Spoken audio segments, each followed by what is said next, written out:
একজন এই কম্পেয়ারভাবে যদি আমরা ভালো মানুষের চাই একজন রাখার পর নামাজি একজন মানুষ থাকার পর বেনামাজি একজনকে ভোট দিয়ে যদি আমি নেতা নির্বাচন করি, তাহলে ওই বেনামাজির দ্বারা যত অন্যায় অবিচার সংগঠিত হবে সব কিছুর একটা ভাগ আমি পেয়ে যাব। সম্মানিত উপস্থিতি, এই সময় খুবই সংকীর্ণ আমাদের।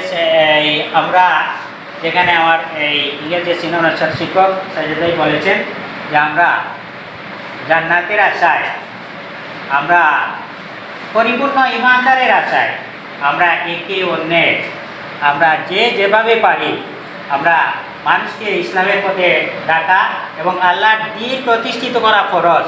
নামাজ যেভাবে ফরজ, আল্লাহর দ্বীন প্রতিষ্ঠিত করা তেমনি ফরজ। আজকে যদি চেয়ারে যোগ্য মানুষ বসেন, যেমন এখানে রাত্র হাই স্কুল এখানে প্রধান শিক্ষক আছেন, তার ক্ষমতা যতটুকু আমাদের এখানে সবার ক্ষমতা ততটুকু নাই। আজকে ইউনিয়নের নাই, একটা উপজেলা নাই, কারণ তার চেয়ারে অনেক ক্ষমতা। এর জন্য যোগ্য মানুষকে যোগ্য চেয়ারে বসাতে হবে, কারণ চেয়ারের অনেক পাওয়ার।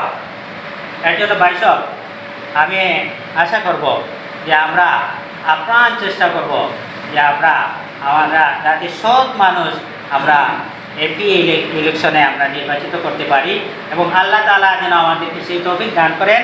আল্লাহ তাআলার অনুগ্রহ যদি থাকে, আল্লাহ তাআলার মনসা যদি থাকে, তাহলে ইনশাল্লাহ আমরা বিজয়ী হব। সবাইকে ধন্যবাদ জানিয়ে আবার